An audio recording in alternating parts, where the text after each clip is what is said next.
Number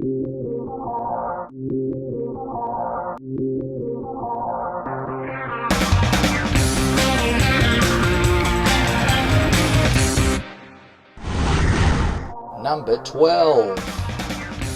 Use scarcity in your marketing. Remember I told you about the guy before who was 30 grand in debt? We're having fun. Marketing's just the coolest thing. What a blast to be able to share it with you guys. So he's like 30 grand in debt, and he wants to target restaurants. We talked a little bit about restaurants today, so that we kind of stay on theme. Here's what he did. If you know anything about restaurants, like you've seen those My Restaurant Rules shows, how much passion do they put in? It's like full on. It's like an expression of them. It's like their baby, isn't it? So there's so much pride and ego ego in the right way. Like so much of yourself goes into your restaurant.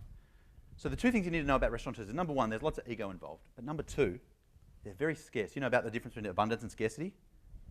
They don't share at all. Like let's say you and me are best friends, and you run a restaurant in Perth and I'm in Sydney. I'm still not going to share, just in case my customers fly to you and steal me. You get that? Quite seriously, that's how they are. Like I mean that with respect, but that's how they are. So we're like, okay, how can we take that idea? If they're scarce anyway, how do we use that? Like MacGyver, like the paperclip? That was the bubble gum right there. Check this letter out. This is just insanely cool. So he picked an area, kind of Mossman and the Spit, here in Sydney. Yeah, some of you guys are reading ahead. That's great. This is an actual letter, not an email, but it has a CC field. So it's basically, let's say, Andre, you run Color Luna, and Roland, you run Plonk and Alchemy and da-da-da.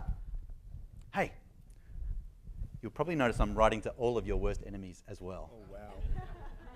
What I've got to say is important, and time is of the essence. Are you a restaurateur? And then it goes into his thing. But basically, he just said, hey, listen, I know that you don't want them to win. You with me? Isn't this evil? Totally love it.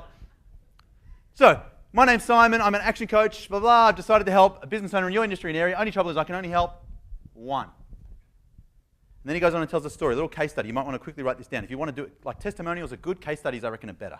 You do a case study like this.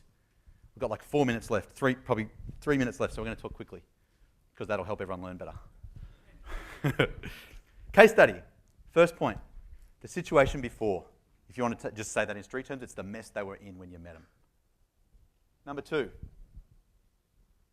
what you did. Right? It's just what I did. Bullet points. Don't go into detail.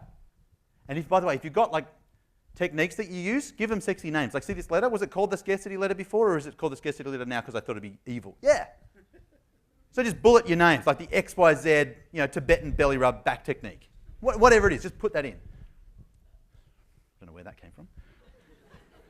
So, situation beforehand. What you did, just in bullets, 2 or 3, 4 bullets. Number three, the happy ending, the result, the win at the end. So just underneath here where you can't see, he basically says that I work with a cafe and this was their situation and this is what I did and then this was a happy ending. They've just graduated the program now and I've got room for one more restaurant or cafe. But I can only work with one. First step is to call me for a 45-minute explosive growth session.